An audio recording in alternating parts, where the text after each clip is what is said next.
12 플러스 2, 15 플러스 19라고 스스로 적었거든요.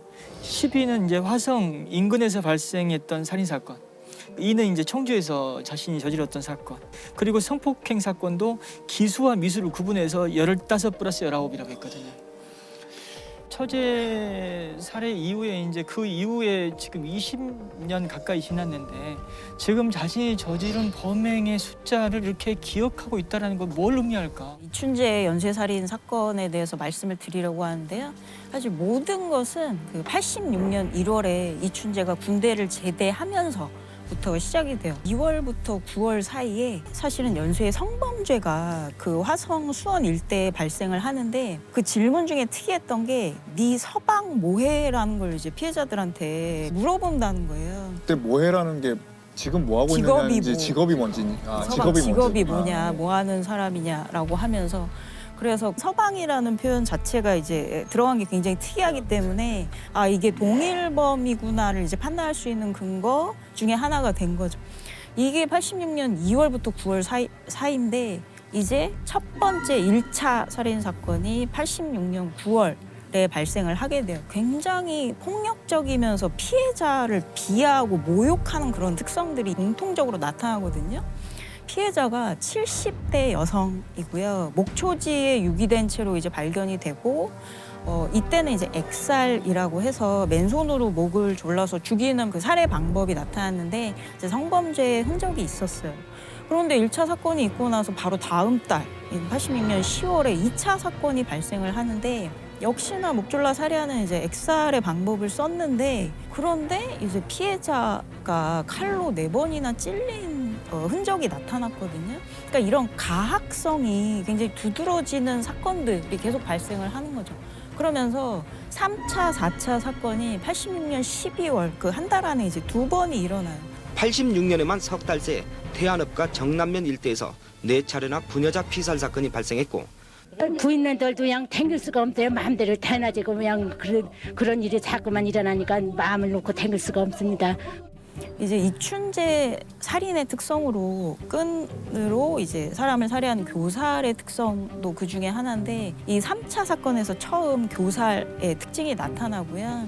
또 피해자의 속옷으로 피해자 얼굴과 머리를 덮는 그러니까 이런 행동은 피해자를 비인격화한다고 이야기를 하거든요. 그러니까 사람으로서의 특성을 배제하고 철저히 어떤 성적 대상으로만 보는 이런 특성들이 이제 3차 사건에서도 드러났고 역시나 계속 교살이나 결박의 패턴이 반복이 되고요. 그러면서 이제 5차 사건부터 이제 공개 수사로 전환되고 수사본부가 차려지게 돼요. 90년 11월에 발생을 하는데 굉장히 그 잔인한 모든 사건들이 다 잔인하지만 잔인한 사건 중에 하나인데 또 피해자가 이제 학생이라 책가방에서 이제 볼펜이라든지 뭐 포크라든지 이런 이제 물건을 통해서 또 이제 피해자 신체에 또 넣어놓은 또 이런 굉장히 잔혹한 사건 특성을 보입니다.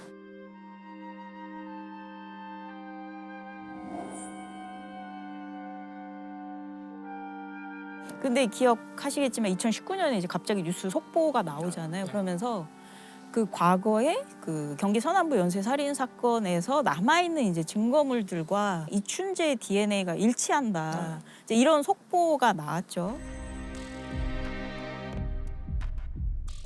이춘재가 잡힌 거는 본인의 처제를 살해해서 이제 잡히게 돼요. 가출한 처에 대한 분노가 치밀어서 우발적으로 처제를 살해했다라고 이제 주장을 했는데 피해자를 부검을 해보니까 그 수면제 성분이 다량 검출이 됐어요. 네. 그래서 이제 다분히 계획적인 범죄로 인식이 돼서 결국 이제 이춘재가 이 사건으로 무기징역을 받고 살게 돼요. 근데 이제 알려졌다시피 이춘재가 모범수로 25년 동안 복역을 했고 그 교도소 안에서 작업반장을 할 정도로 작업반장을 안에서 했는데 작업반장이라는 것은 수감자하고 교도관의 신뢰가 있어야 되거든요. 이제까지 봤던 이 연쇄살인범과는 좀 다른 모습이었거든요. 그래서 굉장히 주변 사람한테는 좋은 사람 이렇게 인식이 되고 있었는데 그러면서 이춘재가 이제 본인이 자백을 하게 되는데 본인이 저지른 사건이 살인이 14건, 강간이 19건, 미수가 15건 이라고 이제 자백을 하게 돼요. 처제 살해 이후에 이제 그 이후에 지금 20년 가까이 지났는데 지금 자신이 저지른 범행의 숫자를 이렇게 기억하고 있다는 건 뭘 의미할까? 네. 저는 아주 섬뜩했습니다. 네, 섬찟하죠. 그냥 늘 그냥 자신의 어떤 머릿속 그 캐비넷에 이 사건의 어떤 정보를 두고 그냥 그때그때 빼봤으니까 그걸 기억하고 있는 건데 그때그때 사건의 어떤 기억을 다시 떠올릴 때는 또 무슨 생각이었고 무슨 의도였을까라는 생각하니까 섬뜩했고요. 그 추가 자백한 사건들이 있고 그 중에 하나가 원래 모방 범죄로 분류돼서 아예 이 화성 사건 중에 하나로 포함되지 않았던 윤성여 씨의 사건이에요. 그러니까 이 사건은 88년도 9월에 중학생 그 아이가 집 안에서 살해된 채로 발견이 돼요. 수사가 제대로 진행이 되지 않다가 갑자기 그 다음 해 89년 7월에 윤성여 씨라는 사람이 범인으로 이제 잡히게 되는데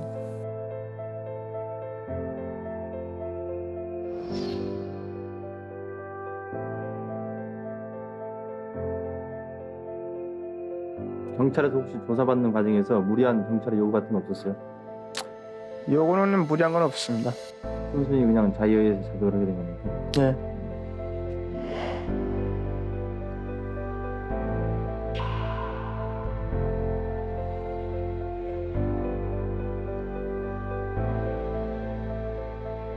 이춘재 8차 사건의 진범으로 몰려 20년 옥살이를 한 윤성여 씨. 사건 발생 32년 만에 무죄가 선고됐습니다. 무죄가 선고되었습니다. 사법부 구성원의 일원으로서 사과의 말씀을 드립니다. 이춘재 화성 연쇄살인 사건 얘기 나올 때만 해도 네. 제발 내가 처벌받은 사건은 안 나왔으면 좋겠다.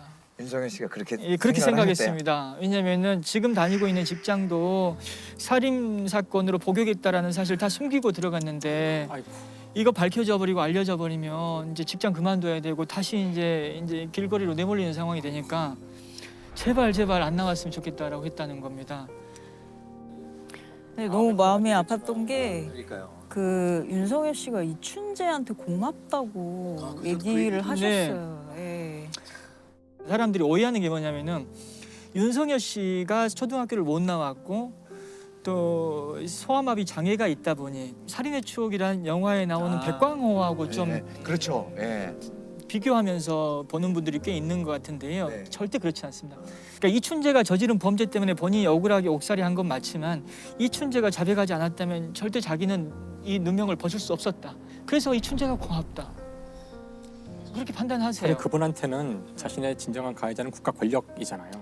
정말 잔인하죠, 사실. 네, 너무 잔인하네. 예, 잔인합니다. 그 사건의 범인을 검거했다는 이유로 경찰들 5명이 특진을 했습니다. 그 당시에.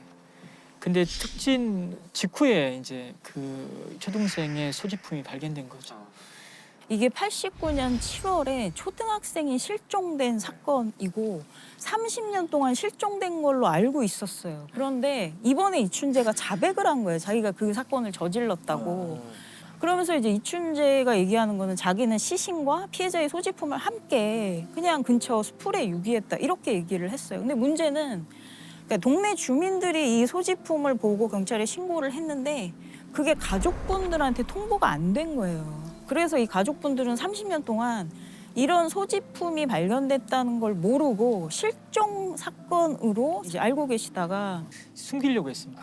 예. 누가 숨기려고 했다고요? 그 경찰이. 경찰이 숨기려고 했어요. 그 발견된 소지품이 그 아이의 것이 아닌 것이냐 경찰이 조작을 했거든요.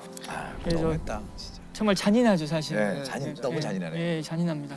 이게 연쇄 사건이 계속 발생을 하는데 이제 또 그 동일범이 연쇄 사건이 발생했다고 하면은 또 이제 그 무능이 드러나니까. 유골이 발견됐는데 또 결박이 되어 있는 것도 이제 이전에 이춘재가 저질렀던 범행의 모습 양상과 비슷하고. 그러면 이런 상황에서 이걸 드러내면 그렇죠. 이게 얼마 전에 범인 잡았다 해가지고 다들 상도 받았는데 이렇게 그냥. 그래서 이제 다시 그 유골을 다시 은폐를 하고 은닉을 했다라는 게 지금. 그것도 살인에 못지않은 범죄네요. 네, 맞습니다. 잔인한 범죄네요.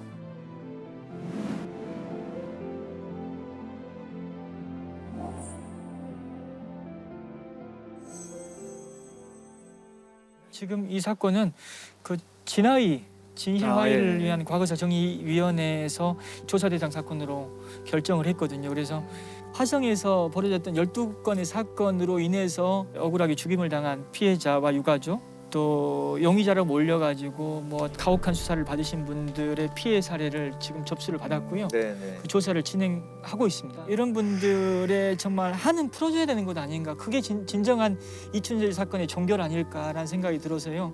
진화위에서 조사를 좀 충실히 해줬으면 좋겠다. 네. 그 사건 기록에 현재 묻혀있던 그런 어떤 한을 갖다 다 끄집어내줬으면 좋겠다는 생각, 바람이 있고요. 무고한 사람을 근거 없이 살인자로 몰아서 그 당사자와 가족들에게 씻을 수 없는 상처를 남기는 이런 일이 이 땅에서 반복되지 않도록 계속적으로 관심을 가져주셨으면 합니다.